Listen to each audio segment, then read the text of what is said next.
Bonsoir et bienvenue à notre 10e édition de la semaine hispanophone. Je vais être ce soir votre maître de cérémonie, ou plutôt votre maître d'écran. Ce soir, nous allons faire la partie protocolaire de la soirée. Ainsi, à cette fin, je vais demander à la rectrice, Mme Magda Fusero, de prendre la parole.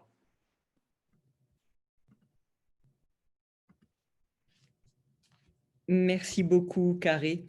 Mesdames et messieurs les ambassadeurs et les ambassadrices, alors Monsieur Gomez Camacho, ambassadeur du Mexique et co-organisateur de cet événement avec nous, Madame Vasquez Morales, ambassadrice du Panama, Madame Martinez Valinotti, ambassadrice du Paraguay, Monsieur Roberto Rodriguez, ambassadeur du Pérou, Monsieur Alejandro Estivil Castro, consul du Mexique, co-organisateur et complice de l'UQAM, Madame Logutz, consul général d'Argentine, Madame Godinez, consul général du Guatemala, Monsieur Van de Velde, consul général de Belgique, Monsieur Corelian, consul général de l'Uruguay, pardonnez-moi, Monsieur Stradal, consul adjoint de la République fédérale d'Allemagne, Monsieur Birks, représentant du consulat du Paraguay, Madame la conseillère, Madame Blanco, conseillère d'arrondissement du district de Lorimier, chers partenaires et amis de l'UQAM, chers collègues, distingués invités. Quel plaisir, comme l'a mentionné mon collègue Monsieur Nelson, d'inaugurer avec vous ce soir le lancement de la semaine hispanophone. Chaque année, depuis maintenant 10 ans, cet événement original rassemble des universitaires et une diversité d'acteurs issus des milieux gouvernementaux, communautaires, associatifs, diplomatiques, pour échanger et participer à la diffusion de la culture et du monde hispanophone. Les liens que l'UQAM a d'ailleurs tissés avec lui sont très nombreux et féconds. En effet, ces 5 dernières années, quelques 400 de nos étudiantes et de nos étudiants ont effectué un séjour dans un pays hispanophone, que ce soit pour un échange étudiant, un stage, une co-tutelle ou encore une école d'été.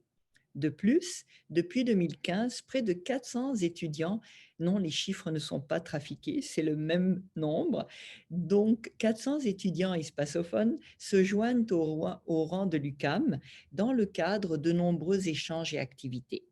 À cela s'ajoutent également des étudiants d'Amérique latine qui ont pu réaliser un stage de recherche dans nos murs grâce aux bourses du programme des futurs leaders dans les Amériques offertes par Affaires mondiales Canada.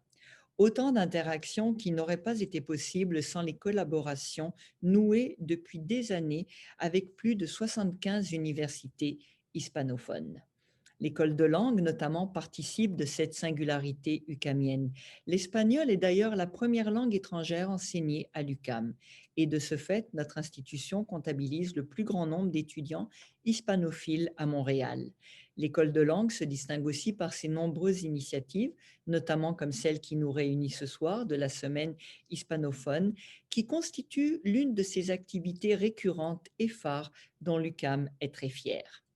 Je tiens également à remercier l'Institut d'études internationales de Montréal qui co-organise cet événement avec nous et qui contribue à faire rayonner de façon remarquable les travaux de nos chercheurs et de nos chercheuses de l'UQAM. Ces travaux qui portent sur les enjeux, les défis politiques, économiques, culturels qui touchent le monde hispanophone dans le contexte de la globalisation. Nous pouvons également compter sur l'appui de différents corps diplomatiques pour nous accompagner dans cette initiative et nos collègues sont avec nous ce soir pour témoigner de leur intérêt non seulement pour la culture et la semaine hispanophone, mais pour les liens que nous avons tissés ensemble depuis plusieurs années. Ce sont des partenaires fidèles, des amis précieux et je les en remercie sincèrement et chaleureusement. Je souhaite enfin saluer toutes les personnes, dont les étudiantes et les étudiants qui participeront aux nombreuses activités programmées cette semaine. L'UQAM juge essentiel de faire découvrir les cultures et l'actualité des pays hispanophones, de conscientiser nos dynamiques interculturelles, les personnes qui sont sur le campus habituellement, cette fois-ci de manière virtuelle, de faire connaître nos recherches, bien sûr, nos programmes de formation, les possibilités d'échange qui existent et surtout faire de notre relève des citoyennes et des citoyens du monde. J'ai bien conscience cependant que la période actuelle est difficile pour les étudiants internationaux. Le contexte est peu propice aux mobilités. Demain, nous attendons l'ouverture. Vous le savez, le gouvernement fédéral a autorisé l'ouverture pour nos étudiants internationaux. Nous les attendons avec impatience. En dépit de ces difficultés, l'UQAM est et restera toujours cette université ouverte, accueillante et disposée à œuvrer, pardonnez-moi, en faveur de la rencontre de toutes les diversités et de toutes les cultures. Entonces, permítanme concluir agradeciéndoles a todos por su preciosa presencia virtual. Les deseo lo mejor para esta semana sobre el mundo hispanohablante y, ante todo, una buena salud. J'en profite également pour vous inviter à rester avec nous pour entendre la conférence intitulée Le Mexique dans sa transformation avant et après la pandémie, qui sera présentée par Jean-François Prudhomme, directeur du Centre d'études internationales Colmex. Je suis certaine que ces propos sauront vous passionner, tout comme l'ensemble des activités programmées cette semaine. À toutes et tous, une très belle semaine.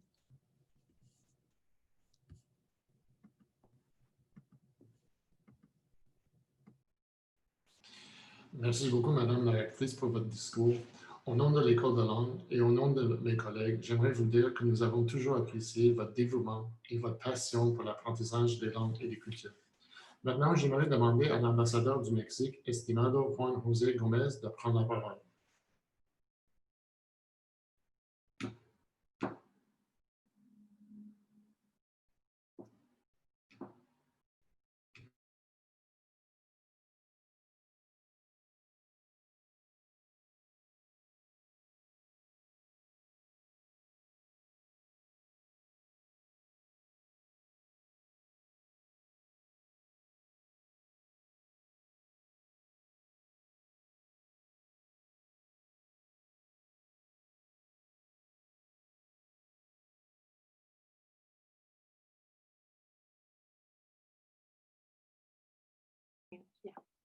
Bueno, ¿me escuchan?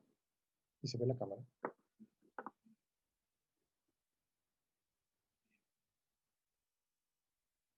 Sí, perfectamente, señor Gómez Camacho. ¿Puede su cámara, por favor?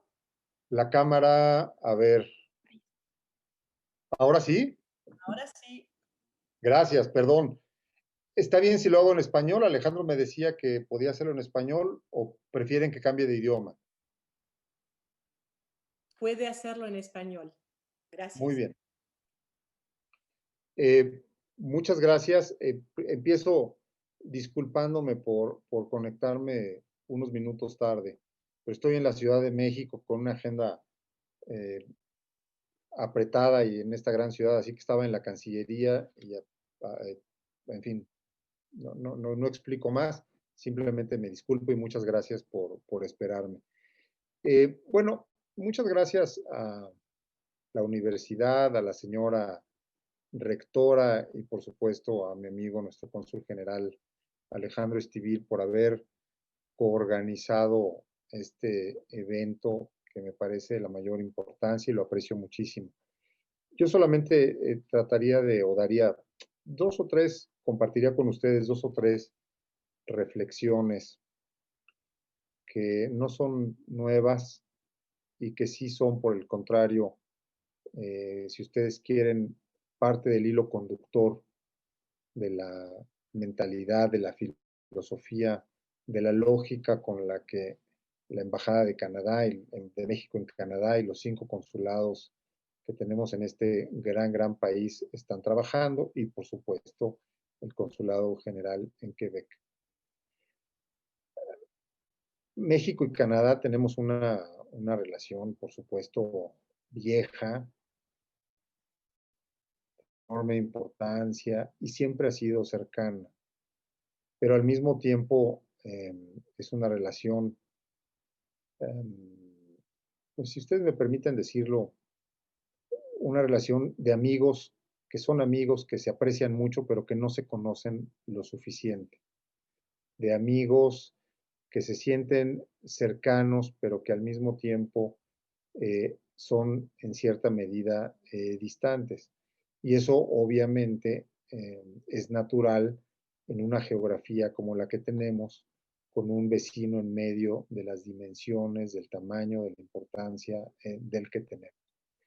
Sin embargo, México y Canadá estamos trabajando de manera muy proactiva, casi diría de manera muy agresiva, para poder conocernos mejor, para poder entendernos mejor, para ser menos inerciales, si ustedes me permiten el término, y para tener un sentido de propósito mucho más importante del que tradicionalmente habíamos tenido. Y en ese sentido, uno de los retos grandes que hemos observado de los dos lados es que mexicanos y canadienses nos vemos mutuamente a través de estereotipos, estereotipos buenos, no estereotipos negativos, por supuesto, estereotipos positivos, pero al final del día, estereotipos que tienen las cargas y los prejuicios que son inevitables en un estereotipo y que además de todo son brutalmente limitativos. Es muy, muy limitativo lo que los mexicanos piensan y conocen de Canadá o de los canadienses, como los canadienses piensan y conocen de México y de los mexicanos. Y en ese sentido, este gran esfuerzo porque en Canadá tengan forma o mejores formas de entender a México en toda su dimensión o sus dimensiones, en su tamaño, en su profundidad y en la enorme complejidad cultural de México y de los mexicanos, enorme complejidad de identidad, enorme complejidad de historia y enorme complejidad en todos los sentidos. Y para eso, ejercicios como este que ustedes han organizado, pues tiene una importancia enorme. Es como se dice por aquí en México, es oro molido. Es oro molido porque precisamente nos da la posibilidad de que en Canadá se pueda explorar este México que queremos presentar. Este México que no es solamente el folclore, que no es solamente nuestra gran comida, que no es solamente nuestra gran arqueología, que no es solamente nuestra gran historia prehispánica, sino el México complejo, el México moderno, el México diverso, el México que tiene una energía extraordinaria, el México joven y sobre todo el México que tiene una enorme aspiración hacia el futuro, un México optimista que enfrenta retos muy grandes, muy complejos, que a veces se leen como grandes contradicciones, pero eso es solamente producto de nuestra complejidad. Pero es un México que ve hacia el futuro y un México que nos parece a nosotros los mexicanos, un México que está llamado, que está destinado a ser un país extraordinariamente importante y que tendrá una enorme influencia en muchos eventos en muchas partes del mundo, no solo en México, como ya lo ocurre. Lo que pasa, nosotros a veces lo decimos y a veces suena quizás un poco pretencioso, pero no lo es. Lo que pasa en México cuenta no solamente o tiene efectos, no solamente en México, tiene efectos más allá de México. Tiene efectos en Norteamérica, desde luego en Estados Unidos, y tiene efectos profundos y muy importantes en América Latina. Otra vez, simple y sencillamente, por la enorme dimensión de un país de 130 millones de habitantes, con esta enorme fuerza cultural y de identidad. Y en esa lógica, Canadá juega un papel muy importante para nosotros. Por las condiciones en Estados Unidos, desde luego, la coyuntura del mundo, la coyuntura regional, México y Canadá nos hemos ido empezando a ver de una forma diferente. Nos estamos viendo efectivamente como socios, no solamente como amigos. Estamos entendiendo que cada uno de los dos tiene una gran capacidad de contribuir con el otro, México con Canadá para los propósitos canadienses de la vida canadiense y Canadá y los canadienses para los propósitos de México, de los mexicanos en México. Por eso celebro, de verdad, celebro mucho y aprecio muchísimo este ejercicio. Estoy seguro que va a contribuir de una manera significativa a esta lógica mexicano o mexicano-canadiense, y ojalá, y seguramente será el caso, vengan muchas más. Termino por agradecer a la señora rectora. No he tenido el gusto aún de conocer a la señora rectora, espero poder hacerlo muy pronto, pero Alejandro me ha contado de forma extensa su gran cercanía y conocimiento de nuestro país, así que se lo aprecio muchísimo, se lo aprecio enormemente y desde luego seguiremos en contacto. Muchas gracias y felicidades a todos por este ejercicio.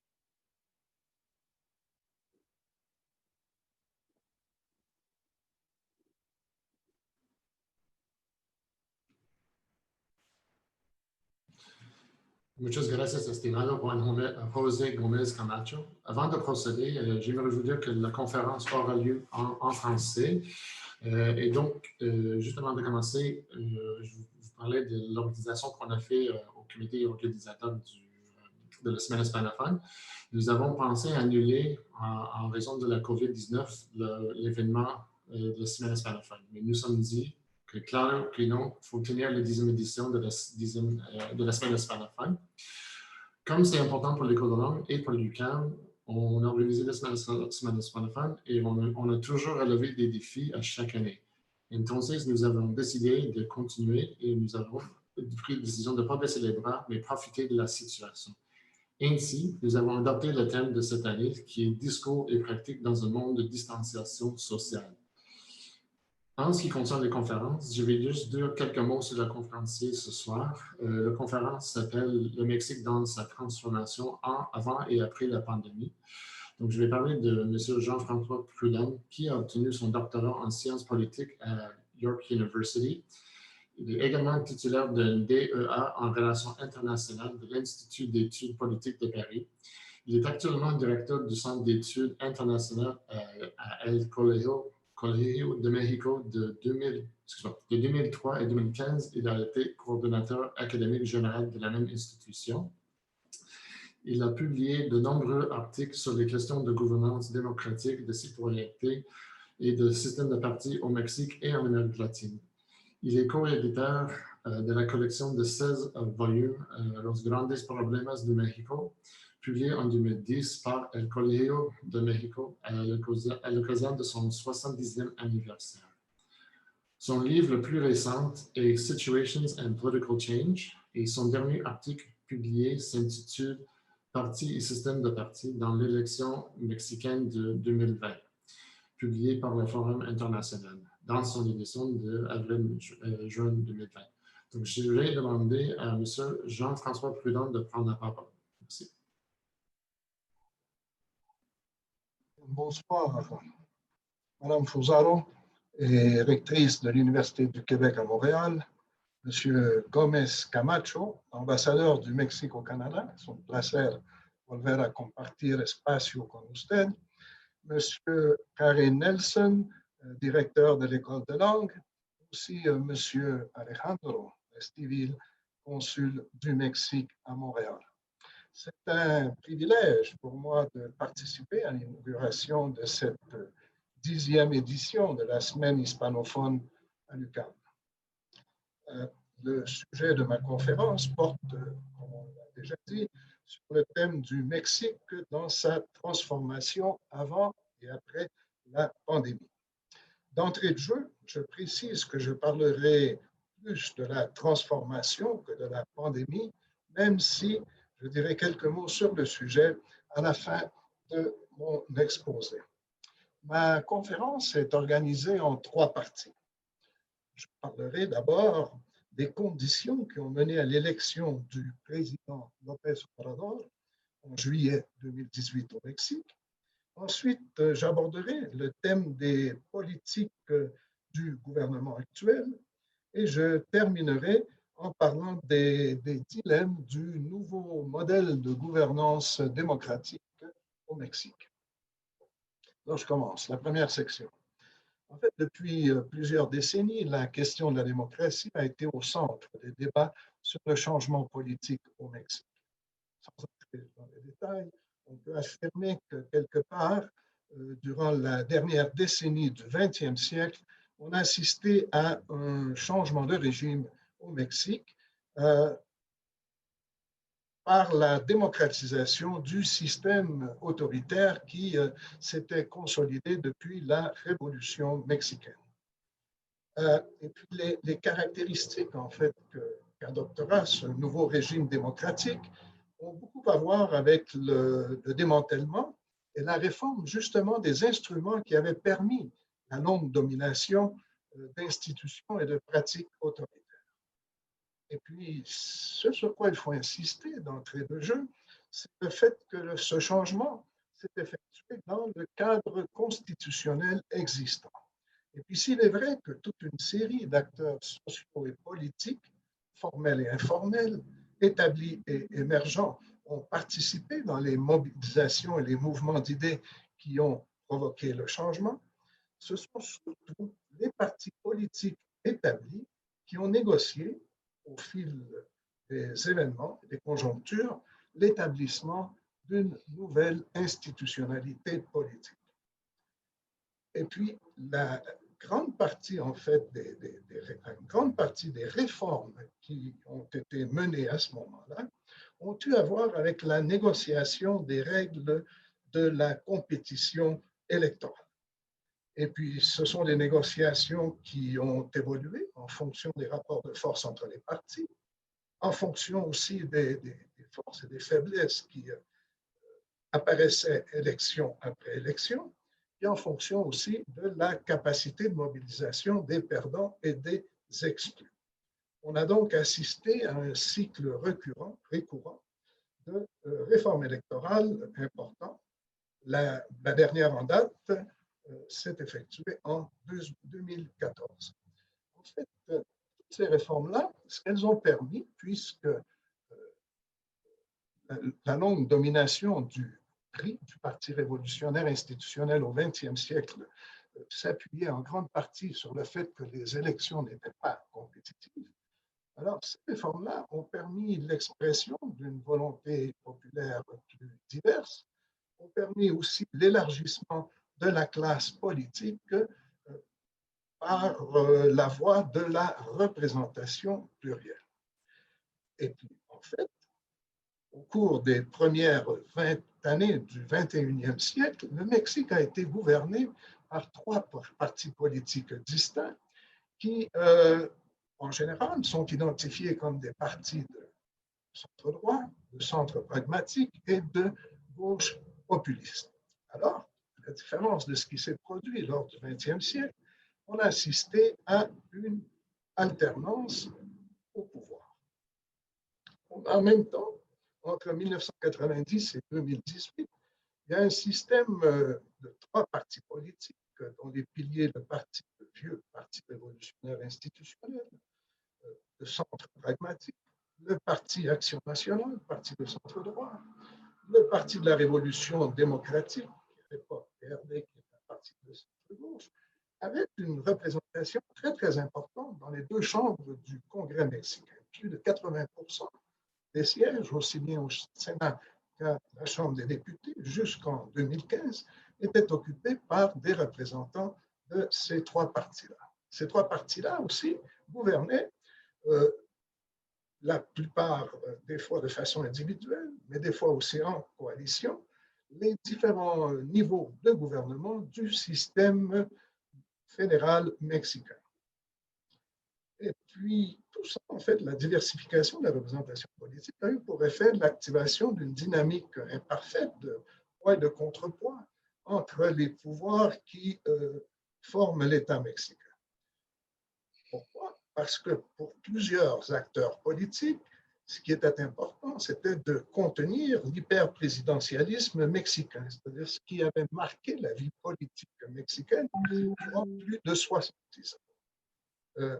Ce qui permettait en fait, la pénétration et le contrôle des pouvoirs législatifs et judiciaires par le pouvoir exécutif.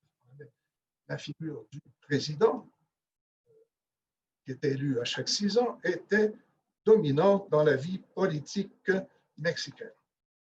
Alors, tout cet effort, en fait, de construction d'institutions et de processus démocratiques a permis la concurrence entre les partis qui s'identifiaient comme de gauche, de centre et de droite, a permis aussi une alternance, comme je disais, au gouvernement au niveau fédéral et aussi au niveau des États et des municipalités, a permis l'alternance, en fait, la formation de majorités diverses au congrès, dans les congrès du système du pays et au niveau des États, permis la réactivation du fédéralisme mexicain, la création de nouveaux partis politiques, et puis même, là, on l'a vu tout récemment, en fait, certains de ces partis politiques ont eu accès au pouvoir 5 ans à peine après leur création, comme le parti Morena de l'actuel président López Obrador.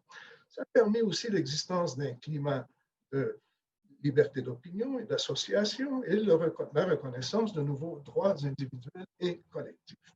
Bien, cependant, malgré tout ça, malgré tout ce processus de changement qui s'est effectué au cours des 3 dernières décennies, en 2018, selon un sondage de la firme Latino Barometro, qui est une firme qui chaque année publie un rapport sur l'évolution des opinions et des valeurs politiques en Amérique latine, eh bien, selon les sondages de cette entreprise-là, seulement 38% des Mexicains déclaraient appuyer la démocratie.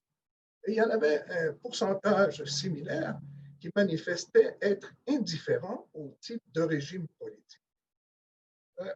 D'une certaine façon, cette tendance-là confirmait une tendance qui se maintenait depuis plusieurs années.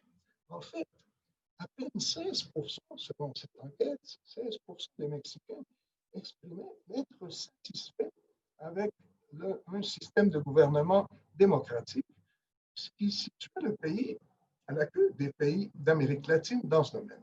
Alors, à quoi pouvions-nous attribuer cette situation?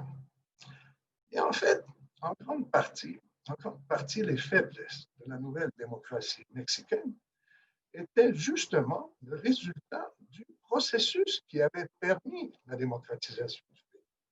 Toutes ces caractéristiques qui étaient vues comme très positives, comme la continuité dans le cadre constitutionnel, la négociation permanente entre des forces politiques établies, le renforcement du modèle des poids et contrepoids entre les différents pouvoirs et la configuration plurielle de la représentation politique, auquel, en fait, on pourrait ajouter aussi, il faut le reconnaître, en fait, les tâches inachevées de la construction d'un système politique démocratique, ont fini par affecter la qualité et l'efficacité du nouveau régime. Il y a eu des tâches, en fait, qui n'avaient pas été accomplies, par exemple la consolidation d'un état de droit et d'un système judiciaire capable d'administrer la justice de façon juste et agile. Et puis très longtemps aussi, il y a eu l'impression, en fait, que le pluralisme qui s'exprimait entre autres par le fait, à partir de 1999, que le président en place n'avait pas la majorité dans au moins une des chambres du Congrès, ce qui pouvait provoquer des blocages politiques.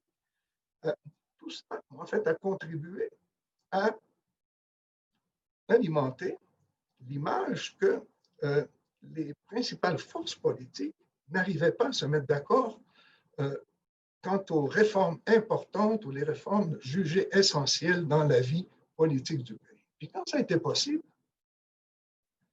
au moment d'une négociation d'un pacte pour le Mexique en 2013-2014, eh bien, c'est plutôt l'opinion contraire, en fait, qui s'est imposée, c'est-à-dire qu'on avait l'impression que l'élite politique négociait des accords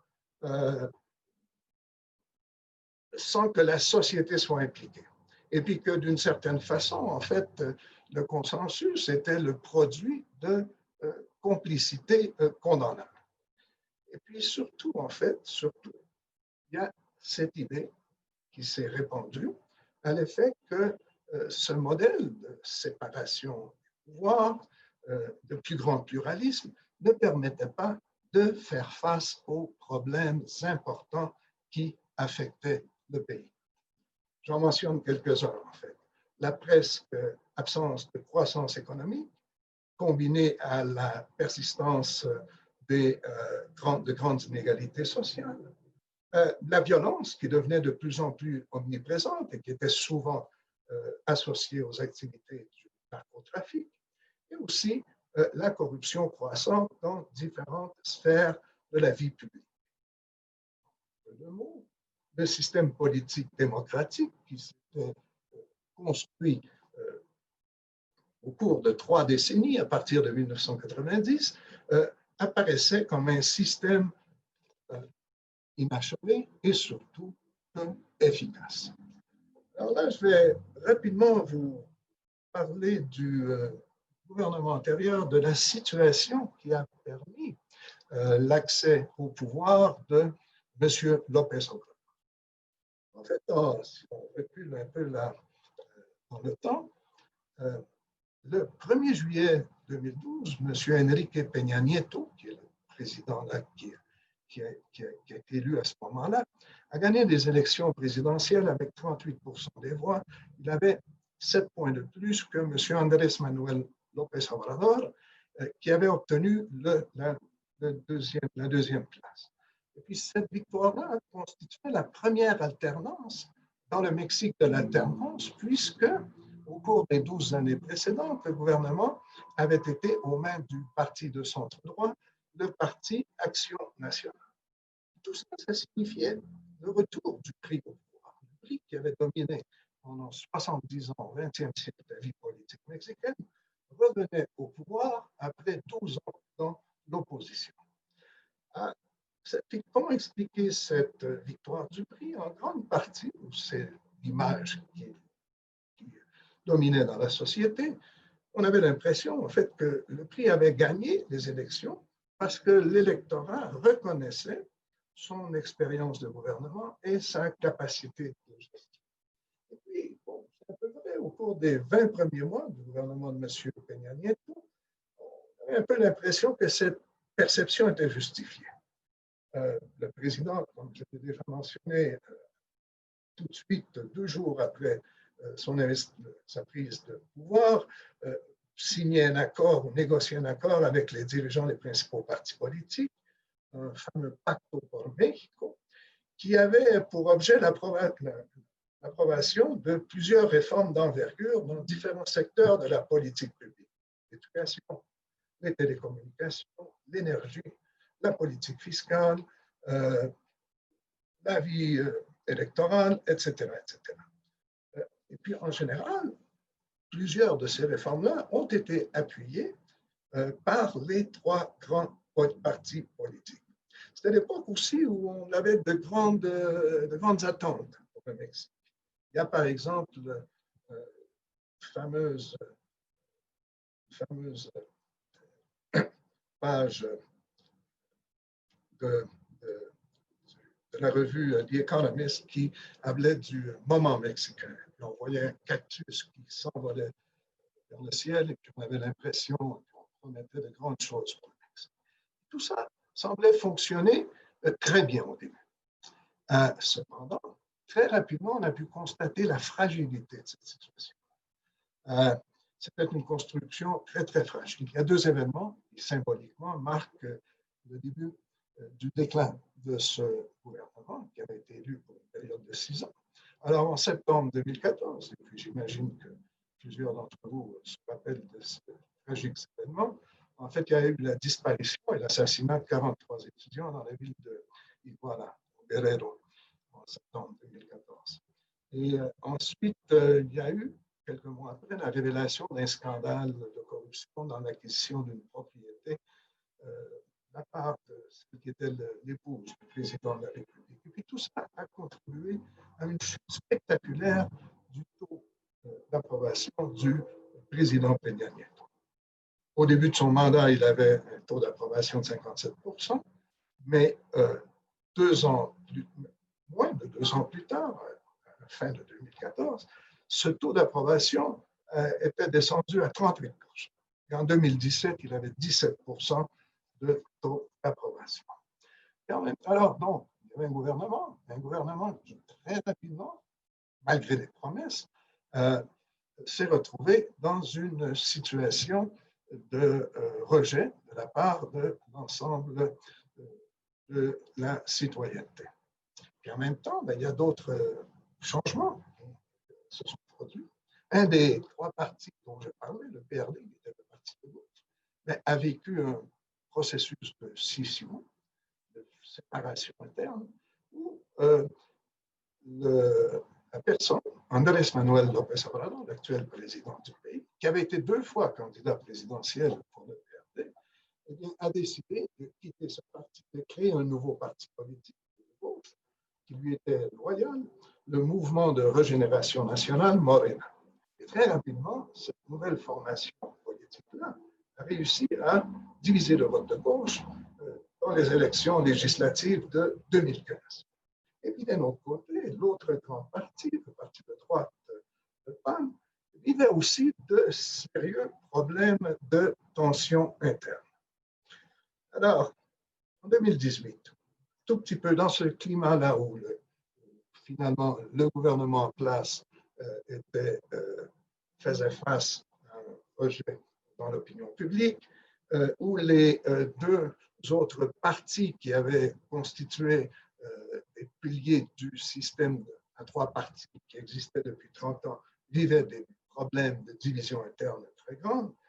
En 2018, juste avant les élections, les Mexicains pensaient que les principaux problèmes du pays étaient d'abord l'insécurité, le chômage et la pauvreté, et la corruption et l'impunité. En fait, c'est dans ce contexte-là que M. López Obrador gagne les élections. J'ai déjà mentionné la persistance. Comment expliquer ce problème-là? D'abord, à partir de la persistance de problèmes non résolus par les gouvernements de la post-alternancia qui provoquaient l'insatisfaction dans l'opinion publique. La violence, je disais, le développement, en fait, l'activité économique, en fait, qui est une croissance très basse de l'activité académique, la persistance d'inégalités sociales et la corruption. En fait, ce sont les 3 grands thèmes qui ont marqué la campagne électorale.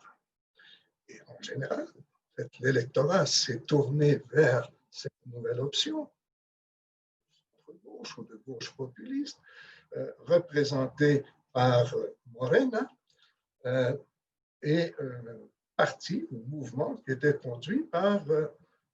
López Obrador. Qu'est-ce qui a permis en 2018 à M. López Obrador de mobiliser de façon effective les votes de la population? Je dirais que d'abord, le premier élément, en fait, c'est que c'est une figure charismatique qui avait été candidat dans 2 élections auparavant et qui avait, de loin, par rapport aux autres candidats, un niveau de reconnaissance très élevé entre la population. De fait, il a gagné l'élection avec 53% des voix. 53% des voix dans le Mexique de l'après-crise, même dans le Mexique d'après 1980, c'était beaucoup. En fait, il faut remonter à 1982 pour trouver un candidat présidentiel qui obtenait un score aussi élevé. Non seulement que cela, en fait, la coalition électorale, qui s'appelait Juntos Haremos Historia, ensemble ferons l'histoire, très hétérogène, était une coalition électorale où on retrouvait des gens de Morena, des militants et des figures politiques qui étaient des transfuges du PRD, un vieux parti de PT, un vieux parti marginal de gauche, un parti nouveau de la droite évangélique, des partis ou des expressions locales de partis politiques nationaux, des militants de mouvements sociaux qui étaient nés à la faveur de la contestation des élections 2002, d'anciens politiciens du PRI, du PAN, etc., etc. Tout ça s'articulait autour de cette figure-là de M. Andrés Manuel López Obrador. Bien. Et puis, en fait, ce qui était aussi remarquable, en fait, c'est que tout cela, malgré le caractère hétérogène de cette coalition-là, en fait, tout cela a réussi à former une magnifique, spectaculaire machine politique qui a réussi à mobiliser les votes là où la gauche n'avait jamais obtenu d'appui. Et puis finalement, il y a une autre chose qui était très, très importante, c'est la promesse de changement. Promesse de changement dans le discours du candidat. Ce qu'on connaît là maintenant, et j'en parlerai là tout de suite, en fait, ce qu'on connaît comme la 4e transformation, qui inscrivait d'une certaine façon l'offre politique de M. López Obrador dans une séquence de moments historiques très importants dans la vie de la nation mexicaine, c'est-à-dire la guerre d'indépendance, 1810-1821, les guerres de réforme libérale et de restauration de la République entre 1857 et 1867, plus ou moins, et surtout la Révolution mexicaine. Alors, c'est un peu, ce qu'il a vendu comme projet, c'était un peu essayer de s'inscrire dans une ligne de continuité par rapport à des moments historiques très importants dans la vie mexicaine. Et puis, en fait, je passerai à la deuxième partie de ma présentation. Et j'aimerais insister sur 3 aspects. En fait, le premier aspect, c'est lié au discours de changement, promesse de changement de M. López Obrador. Je parlerai en plus très brièvement du projet de gouvernement, des politiques publiques de ce gouvernement, et je dirai quelques mots, seulement quelques mots, sur les changements dans ce que j'appelle l'architecture institutionnelle.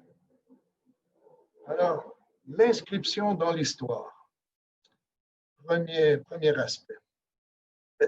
Le discours occupe un lieu très, très important dans la relation qu'établit M. López Obrador et son gouvernement avec la société mexicaine.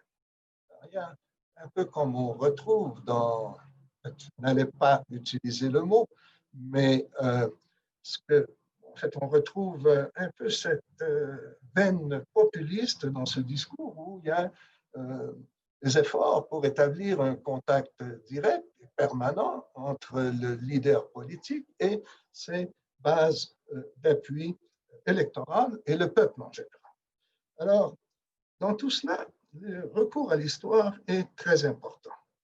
Alors, c'est vraiment fascinant et très intéressant de voir comment M. López Obrador et son mouvement politique s'assignent un lieu particulier dans l'histoire. C'est-à-dire comment est-ce qu'ils prennent appui dans le passé pour administrer le présent et se projeter dans le futur. Et puis d'une certaine façon, en fait, c'est une façon d'indiquer qu'il se situe du bon côté de l'histoire, c'est-à-dire du côté des changements positifs dans la vie de la nation mexicaine.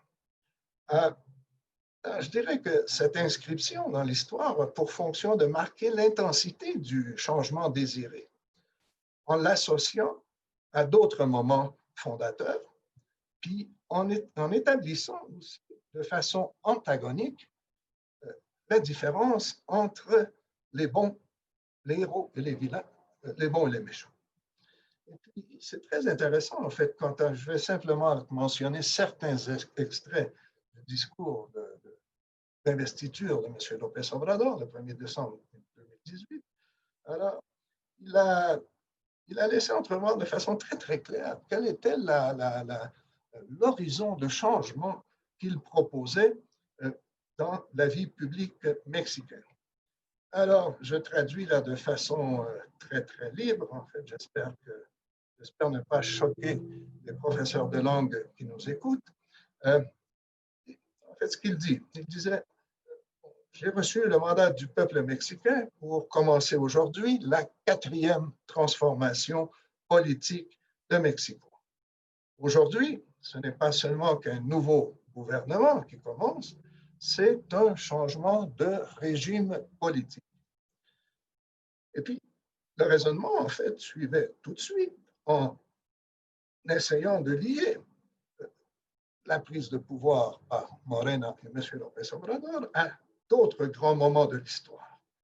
Alors, la quatrième transformation viendrait après les trois grandes transformations de notre histoire, je cite M. López Obrador. Alors, durant les luttes pour l'indépendance, on a lutté pour abolir l'esclavitude et obtenir la souveraineté nationale. Au moment des guerres de réforme, de la réforme politique au milieu du 19e siècle, on a lutté pour l'affirmation du pouvoir civil et la restauration de la République. Et puis, durant la Révolution mexicaine, notre peuple et ses extraordinaires dirigeants ont lutté pour la justice et la démocratie. En fait, tout ce que l'effet de ces premiers paragraphes du discours d'investiture de M. López Obrador, c'est d'inscrire le nouveau gouvernement et son projet dans une ligne de changement profond dans la vie, dans l'histoire mexicaine. Et puis, même ça va un tout petit peu plus loin, puisque c'est un discours qui récupère les héros épiques de la vie mexicaine. Et puis, c'est quelque chose qui permet de sélectionner de façon antagonique ce qui sépare les bons des méchants. Et puis, comme je disais, ceux qui sont du mauvais côté de l'histoire, par exemple, ceux que dans son discours, il dénomine fréquemment comme des conservateurs. Les conservateurs qui étaient les adversaires des libéraux durant les guerres de réforme, ou les conservateurs qui étaient associés aux adversaires de la Révolution mexicaine, ou encore ceux qu'il appelle des fifis. Les fifis, en fait, c'est une expression qui date du 19e siècle et qui faisait référence aux Mexicains afrancesados, ceux qui adoptaient des modes de vie à la française durant l'époque du dictateur Porfirio Díaz. Et puis ça, c'est quelque chose qui sert aussi actuellement pour distinguer et fréquemment stigmatiser les adversaires du gouvernement actuel. Une autre chose aussi qui est intéressante dans ce discours-là, et ça nous donne une idée très claire de l'orientation des changements qu'elle prétend, le gouvernement, c'est aussi ça sert aussi pour marquer des ruptures, des contrastes à court terme. Alors, dans ce même discours, par exemple, les 3 décennies précédentes, en fait, de la vie publique nationale, apparaissent comme sous l'étiquette très négative, en fait, de décennie néolibérale.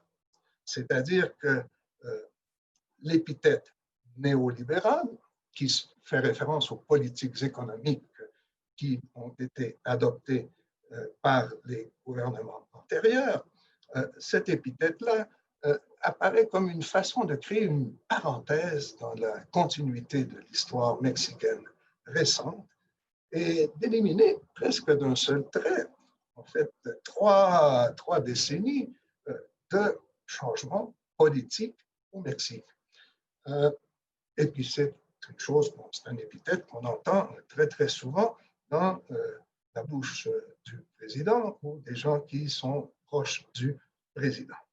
Et puis, en faisant de cela une parenthèse, un moment triste, gris de la vie politique récente mexicaine, sans faire référence, bien sûr, à toutes les réformes et toute la modernisation du système politique qui a eu lieu à ce moment-là, d'une certaine façon, en fait, ça sert à établir une ligne de continuité avec la Révolution mexicaine.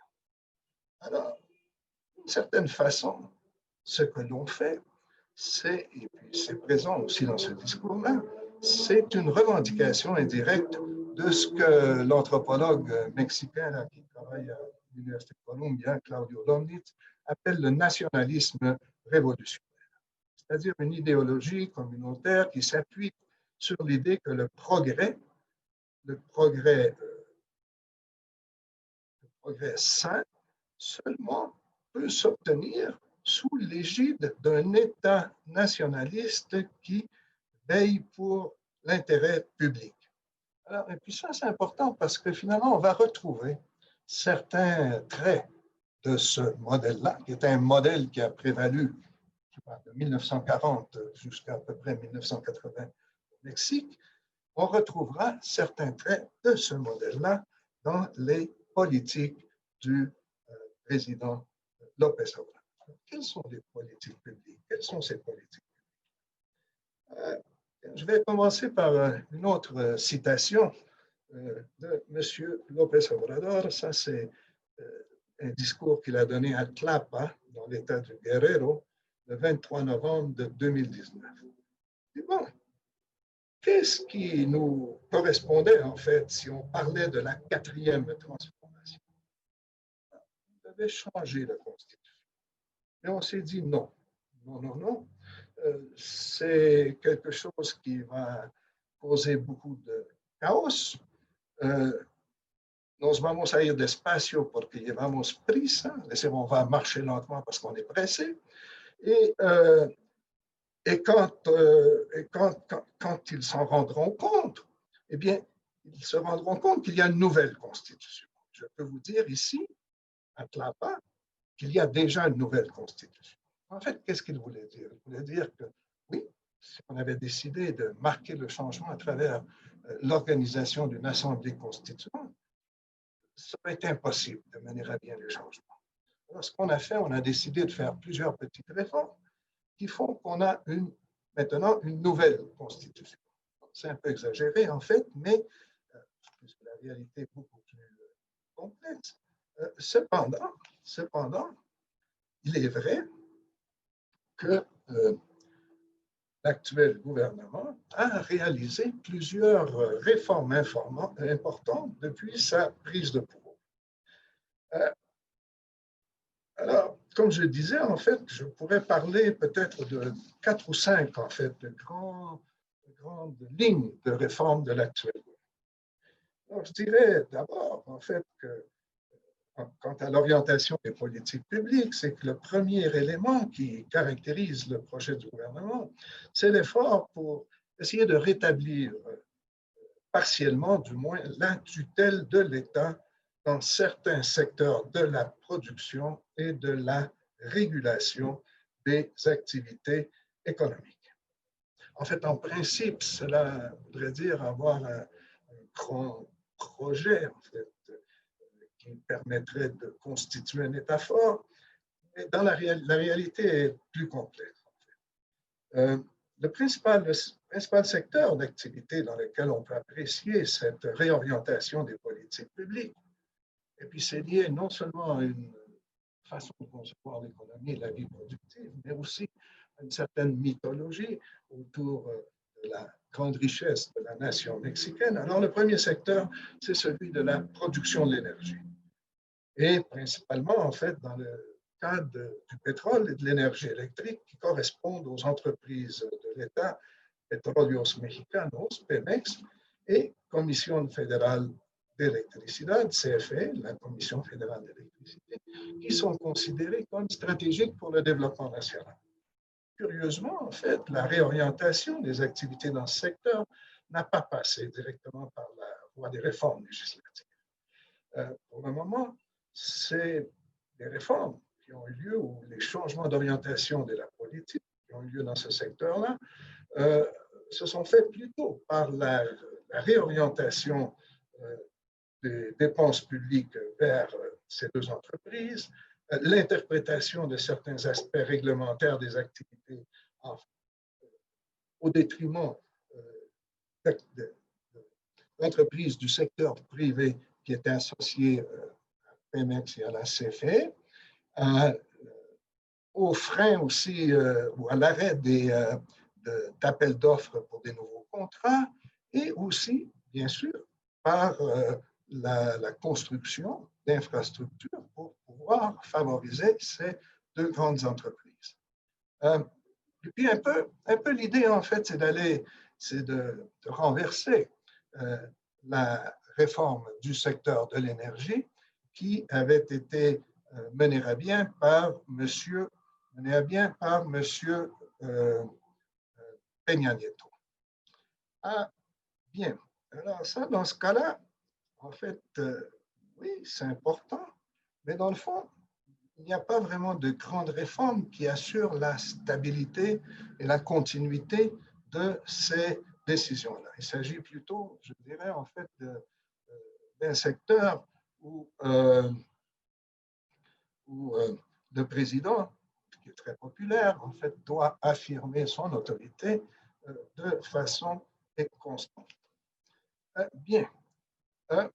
Il y a une autre chose aussi qui est surprenante dans ce retour à la centralité de l'État, c'est-à-dire que très souvent, on attendrait des gouvernements de gauche, dans la vieille tradition keynésienne, en fait, qu'ils cherchent à mener à bien une réforme fiscale de caractère progressif pour pouvoir permettre que l'État capte plus de ressources financières et éventuellement permettre aussi une redistribution de ces ressources-là.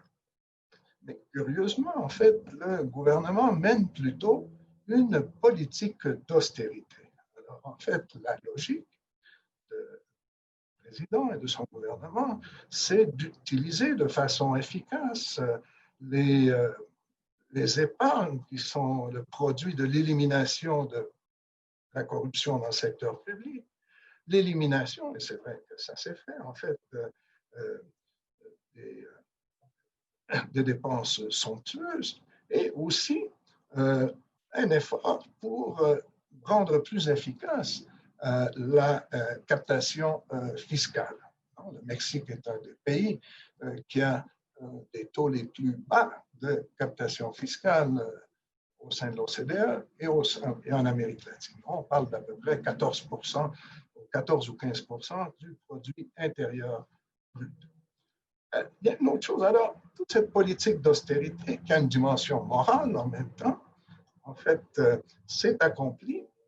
Bon, on a réduit les dépenses publiques, on a congédié, bien sûr, les employés publics, et on a aussi effectué une baisse des salaires dans l'ensemble de l'administration publique. C'est-à-dire qu'il y avait une loi mexicaine qui disait qu'aucun employé public, aucun fonctionnaire ne pourrait gagner plus que le président. Et le président López Obrador a décidé de s'auto-assigner un salaire relativement bas, autour de 5 000 $ canadiens par mois. Et c'est ce qui fait que dans l'ensemble, en principe, tous les fonctionnaires publics ne peuvent pas gagner plus que le président. Et puis, finalement, en fait, retour à la centralité de l'État, est lié aussi à tout un discours éthique, moral, de lutte contre la corruption. Puis il y a un peu cette idée, en fait, que si on a un État qui est moins corrompu, qui est perçu comme un État moins corrompu, sa légitimité devrait augmenter. Et puis ça, c'est important. C'est très important, c'est un thème très, très important dans le discours politique actuellement au Mexique. Deuxième type de politique, et puis là, je ne les énumérerai pas en détail, c'est bien sûr des politiques d'appui, des politiques sociales, de redistribution, qui sont dirigées vers des secteurs ciblés de la population, des groupes, ce qu'on pourrait appeler des groupes vulnérables.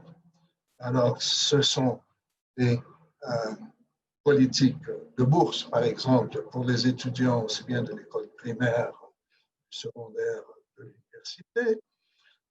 Ce sont des programmes de bourse pour ceux qu'on appelle ici les ninis, c'est-à-dire les jeunes entre 18 et 25 ans qui ne sont ni à l'université ni sur le marché du travail. Ce sont bien sûr des bourses qui sont destinées aux personnes âgées, qui existaient mais qui avaient une couverture relativement limitée. Plusieurs programmes destinés au secteur rural, en fait, le secteur paysan, qui est important au Mexique et qui avait été négligé durant plusieurs années.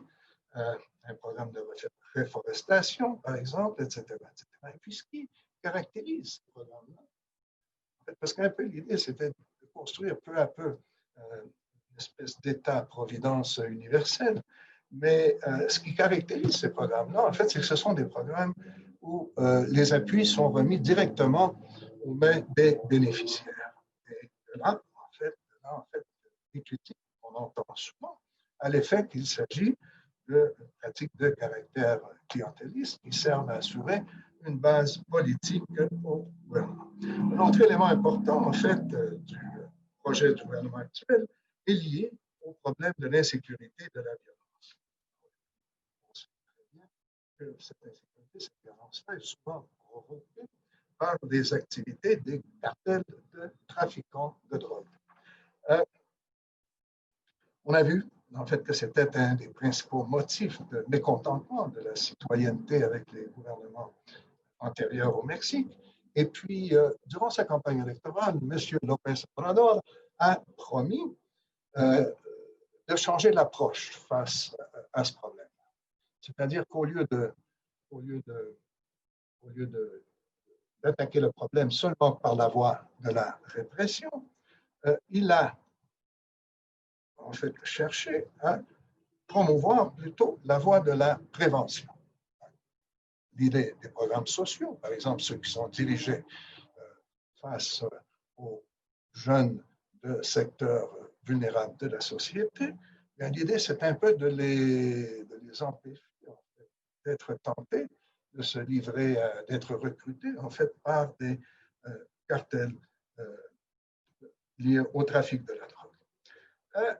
Cependant, en fait, ce qu'il a, bon, oui, les programmes sociaux sont en place, mais finalement, en fait, ce qu'il a fait, c'est un peu comme les autres gouvernements avant lui, c'est-à-dire qu'il a créé un nouveau ministère de la sécurité et de la protection citoyenne, et surtout, un truc qui avait été depuis des années compliqué au Mexique, créer un corps de sécurité qu'on appelle la Garde nationale. Et puis là, il y a un truc qui est intéressant. Je vous ai parlé en fait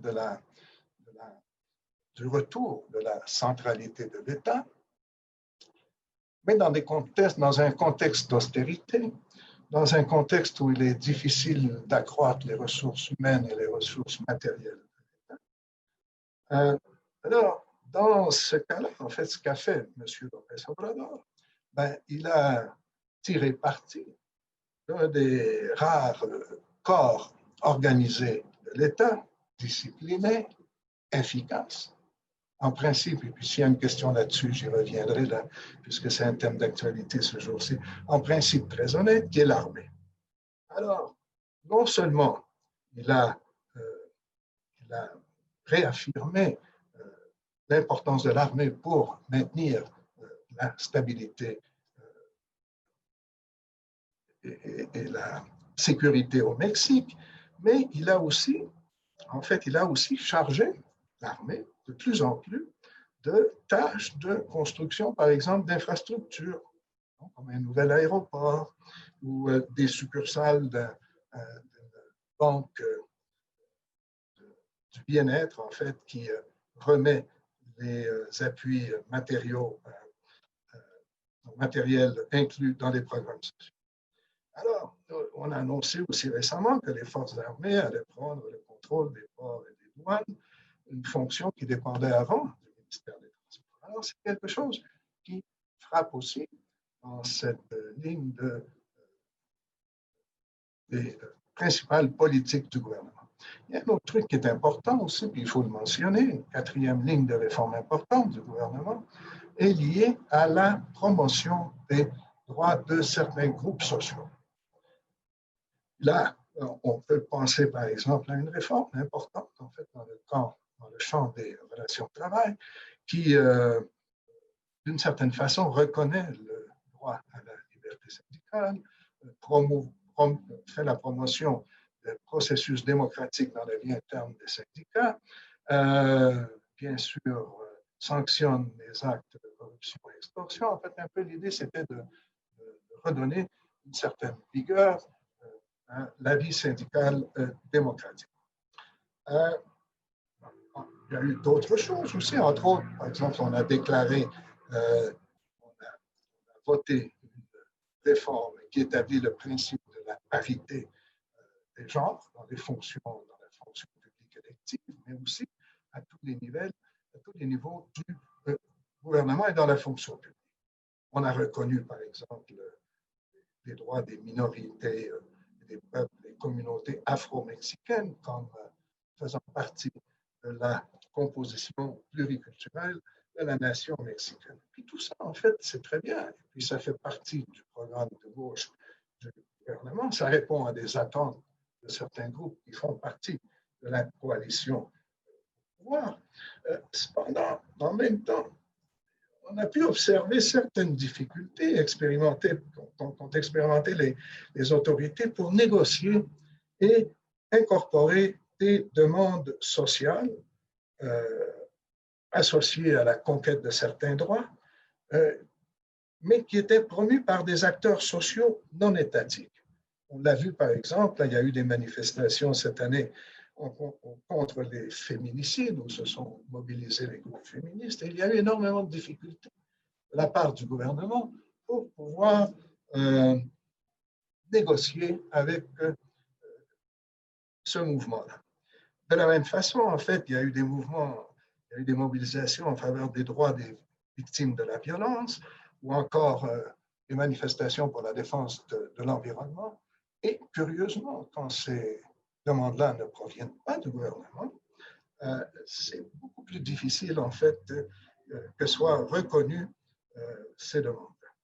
Et puis, bon, il y a eu finalement, en fait, des réformes dans le domaine de l'éducation, tout ça. Alors, finalement, en fait, ce qu'on pourrait dire, c'est que l'orientation des politiques publiques, le projet de gouvernement, se définit explicitement en contraste avec les projets, les politiques des gouvernements antérieurs et, comme je disais avant, cherche, en certains aspects, à rétablir une ligne de continuité avec les éléments de l'idéologie du nationalisme révolutionnaire. Cependant, en fait, il ne s'agit pas nécessairement d'une restauration du modèle de gouvernement du milieu du XXe siècle, parce que c'est un projet, comme on l'a vu, qui inclut aussi des demandes propres à l'évolution de la société mexicaine. Je vais passer très rapidement parce qu'on va manquer de temps, en fait, sur le thème de l'architecture institutionnelle. En fait, je parlais du modèle de gouvernance qui s'était créé et consolidé au cours des 30 dernières années, et je parlais d'un modèle pluriel, où il y avait un jeu de poids et de contrepoids, pas toujours par conviction, souvent par obligation, mais c'est quelque chose qui existait. C'est un modèle aussi où on a vu croître le nombre d'organismes autonomes au sein de l'État. Des organismes qui étaient constitués soit pour surveiller l'action des dirigeants ou pour obliger à rendre des comptes, que le gouvernement doit rendre des comptes, ou c'était aussi des organismes qui étaient créés pour réglementer les activités économiques. Bien. Alors, un peu ce qu'on peut observer, très important et très nouveau, je l'ai dit, en fait, le gouvernement est un gouvernement majoritaire, c'est très important. Et le président jouit d'une très grande popularité, c'est très important en démocratie, lorsqu'on veut faire des changements, d'avoir beaucoup de soutien populaire, d'avoir beaucoup de légitimité et de pouvoir contrôler, en fait, le pouvoir exécutif et le pouvoir législatif. Il y a un autre. Alors, dans ce sens-là, c'est quelque chose de nouveau dans le Mexique, dans l'histoire récente du Mexique. Et dans cette situation-là, on perçoit quelquefois, en fait, un certain malaise du côté du gouvernement face à tout ce jeu de pouvoir et de contre-pouvoir, ou face à toutes ces organisations autonomes qui font partie de l'État. Donc, je pense par exemple à la Commission nationale des droits de la personne, je pense bien sûr à l'Institut national électoral, à l'Institut national d'accès à l'information, etc., etc. Et puis je pense aussi à ces organismes, en fait, qui ont pour fonction de réglementer l'activité dans certains champs du monde économique. Alors, les tensions. Et quant à cette architecture institutionnelle, des tensions aussi, mais ce n'est pas le seul pays qui le vit, en fait, des tensions dans la relation entre le pouvoir judiciaire, la Cour suprême, et le pouvoir exécutif. Tension, et puis ensuite perte d'autonomie, mais en même temps jeu politique. Alors, c'est quelque chose d'intéressant à suivre. Et puis la troisième chose qui est importante, et qu'a utilisé le président pour justifier certaines de ses décisions, et qui fera probablement partie de plus en plus de l'architecture institutionnelle du Mexique, c'est le recours à des consultations populaires de caractère souvent plébiscitaire pour justifier les décisions présidentielles. Plusieurs de ces consultations populaires ont été menées dans le cadre, hors du cadre constitutionnel et servaient plutôt des fins immédiatement politiques. Mais maintenant, tout récemment, on vient d'approuver la tenue d'une consultation qui aura lieu le 1er août de l'année prochaine, qui devait porter initialement sur la possibilité de juger les ex-présidents des 30 dernières années, et qui portera maintenant, en fait, sur la possibilité d'enquêter sur les décisions politiques, y compris des acteurs politiques, au cours des dernières années. Alors, dans ce sens-là, en fait, ce qu'on voit, c'est un peu un retour de balancier ou ce qui avait caractérisé durant 30 ans la vie politique mexicaine, ce jeu de poids et contrepoids est en train de disparaître en fait, dans ce contexte de majorité présidentielle. Et ce qui aussi sera utilisé probablement de plus en plus, c'est le recours à la mobilisation plébiscitaire par la voie des consultations publiques pour appuyer et légitimer les décisions du gouvernement. Alors, très rapidement, en fait, en conclusion, il y a des tensions dans ce modèle-là.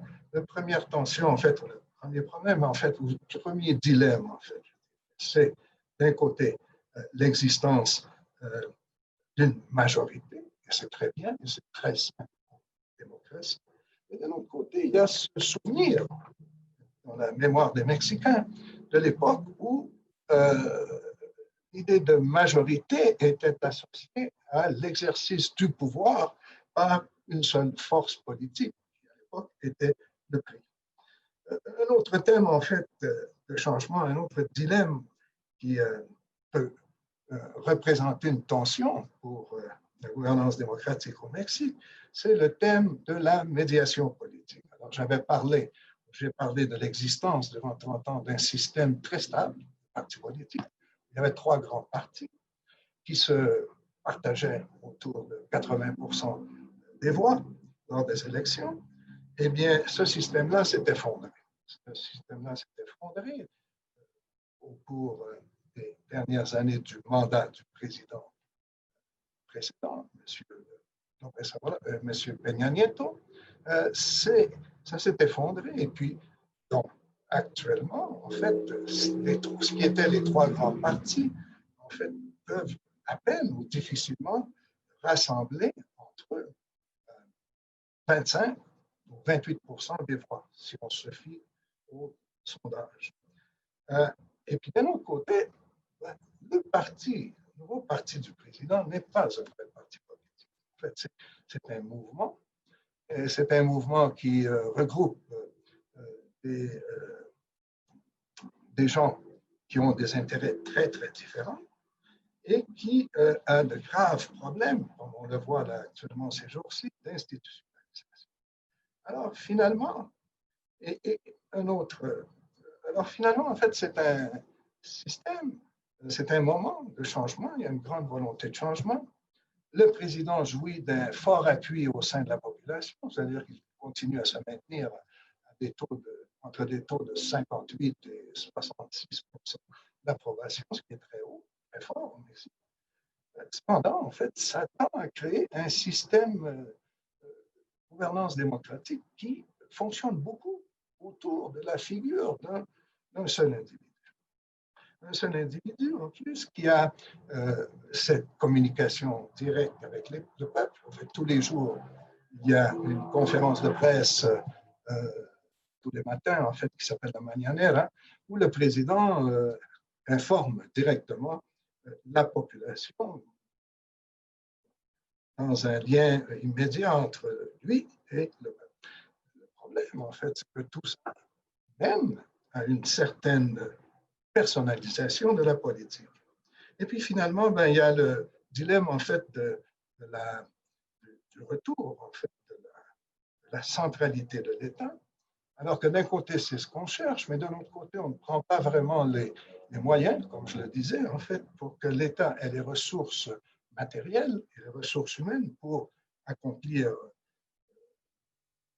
ce rôle-là de la façon dont il devrait le faire. Et puis, il y a le problème aussi que, pour le moment, en fait, ce retour de l'État s'appuie beaucoup sur les forces armées, qui, dans l'histoire du Mexique, n'ont jamais vraiment eu beaucoup d'influence dans le Mexique moderne sur la vie politique, mais qui occupent un rôle de plus en plus important. Et puis, il y avait un peu l'idée que c'était le secteur efficace de l'État, c'était le secteur où le secteur le mieux organisé, et puis c'est un secteur qui n'est pas affecté par le problème de la corruption. Et je terminerai là-dessus. En fait, oui, en principe, n'est pas affecté par le problème de la corruption. Cependant, la semaine dernière, aux États-Unis, on a arrêté l'ancien ministre de la Défense, qui est un général, et on accuse en fait d'avoir protégé un groupe de narcotrafiquants. Alors bon, qu'est-ce qu'on peut... En fait, ce qui est intéressant, c'est que le Mexique vit un moment de changement impressionnant. C'est un moment de changement où le président et son parti jouissent encore de l'appui de la population. C'est un moment de changement en même temps où on ne sait pas vraiment jusqu'où va aller le changement, dans quelle direction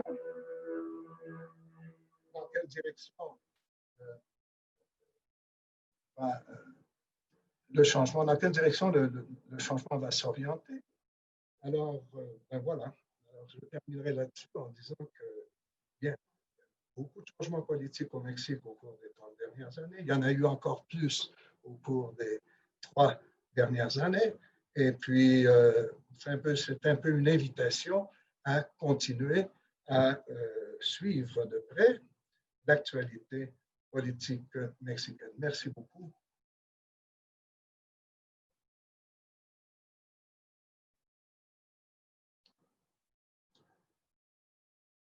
Carré, je termine là-dessus. J'ai parlé plus longtemps, en fait, que je ne pensais. Bon, merci beaucoup, M. Prudhomme. C'est très fascinant d'apprendre sur la 4e transformation au Mexique. Je me demande si vous devez garder l'écran ouvert, M. Prudhomme, parce qu'il y aurait des questions pour vous. Déjà, je vais demander aux participants de cliquer en bas à droite dans la fenêtre Zoom. Il y a un icône ou un link pour Q&A, donc les questions et réponses. Donc, ça va vous permettre de poser des questions à M. Prudhomme. Déjà, on a une question de Louise Valiquette. Donc, je vais poser des questions, puis encore une fois, je vais inviter les participants à poser des questions dans le lien Question and Answers, les questions et réponses. Donc, la première question.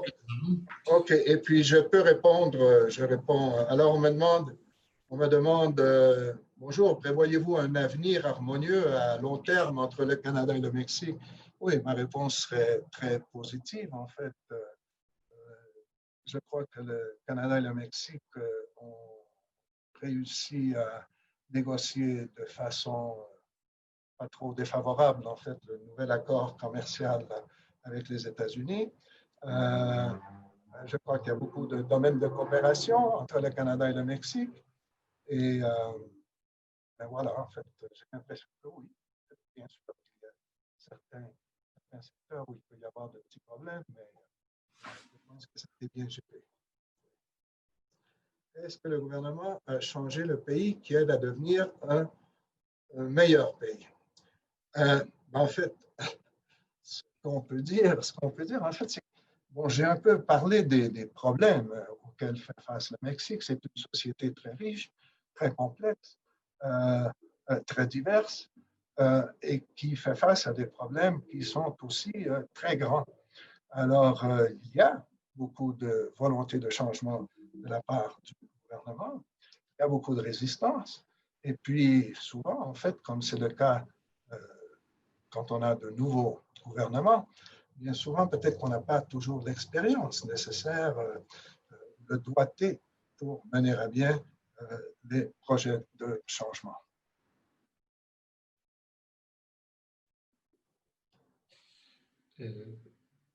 Monsieur Prudhomme, en attendant des questions, j'aurais une question pour vous aussi. Oui. Quand vous avez parlé de la 4e transformation, je me demandais s'il y avait des similarités avec Make America Great Again aux États-Unis. On voit un semblable entre les deux.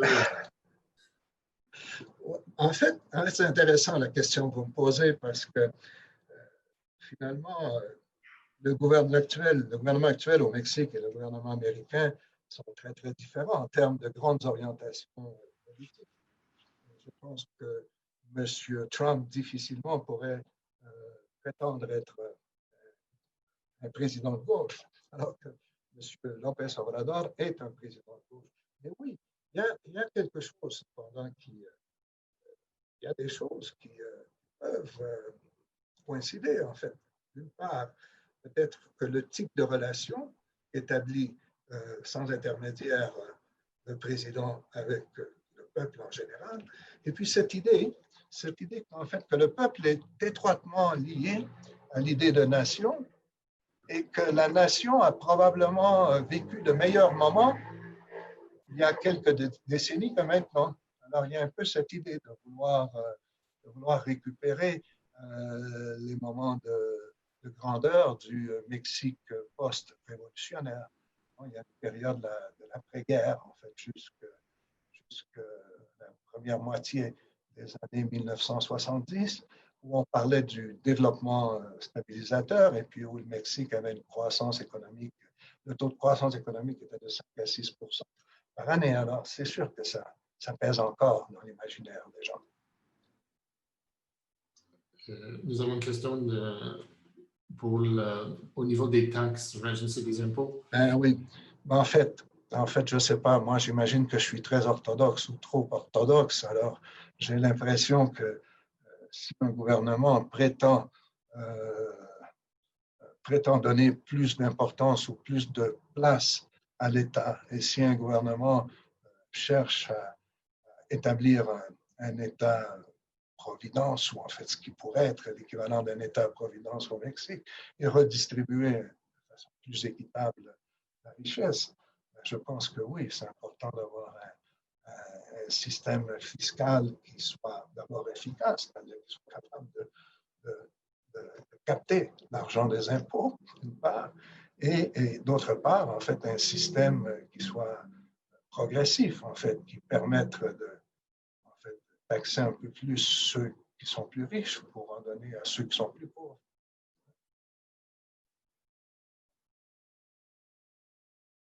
Le développement durable. Oui, c'est ça, c'est une question de Chantal, c'est ça, le développement durable. Oui, bien. Ben, en effet, c'est un sujet très, très, très délicat actuellement au Mexique, puisque, là, je vois vous parler des villes côtières, de Playa del Carmen, de Tulum. Il y a un projet de construire un train qui ferait tout le tour de la péninsule du Yucatan et qui relierait en fait différents sites archéologiques. Le projet du train, ou le Tren Maya, qui est un des projets phares de l'administration de M. López Obrador. Et le problème de ce projet-là, en fait, c'est qu'il traverse des réserves naturelles, il traverse des zones vierges et tout ça. Et il y a eu beaucoup de contestations du projet. C'est-à-dire que d'un côté, le gouvernement dit oui, on est en faveur du développement durable, mais d'un autre côté, le gouvernement ne tient pas trop compte, en fait, des protestations qu'il y a, par exemple, autour de la construction de ce train Maya. Il y a une autre question en ce qui concerne le salaire, pour savoir si le salaire est stable au Mexique. On a dit que c'est une somme de 10 à 20 pesos par mois. Non, parce que 10 pesos, c'est 60 cents canadiens. Et puis, non, le salaire minimum au Mexique doit être autour de, laissez-moi calculer là rapidement, ça doit être autour de, je ne sais pas moi, $800 par mois. Cependant, il faut le dire, en fait, il y a 50% de la population mexicaine qui travaille dans ce qu'on appelle le secteur informel. Alors, les gens qui travaillent dans le secteur informel, ce sont les vendeurs ambulants, les gens qui vendent des services, qui travaillent au noir, finalement.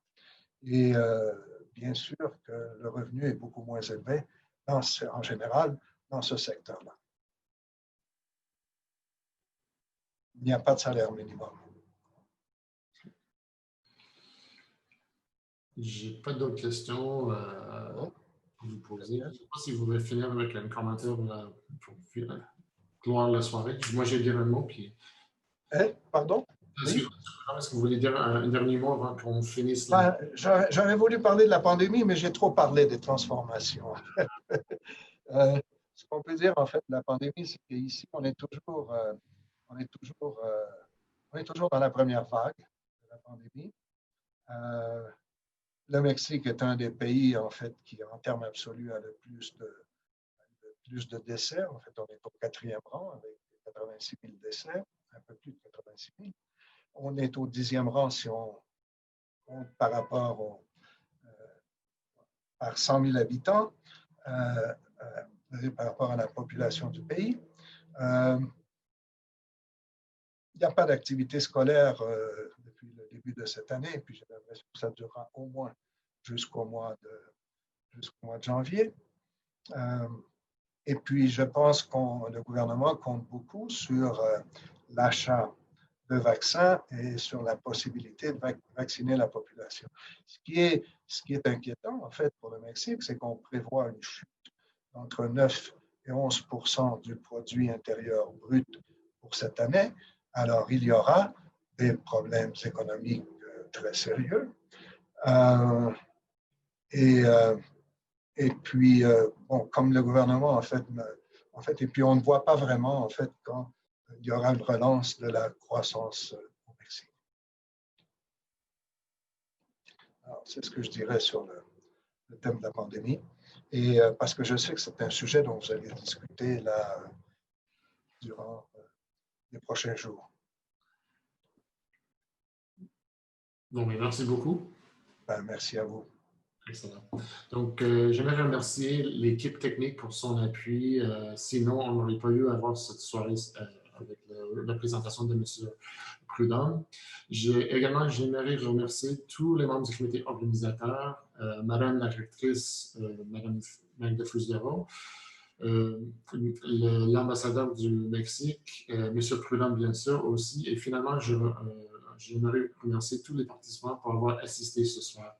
Je vous invite à consulter le programme de la semaine hispanophone et je vous souhaite tous et toutes une bonne soirée en espérant de vous voir aux prochaines conférences et tables rondes de la semaine hispanophone. Merci et bonne soirée.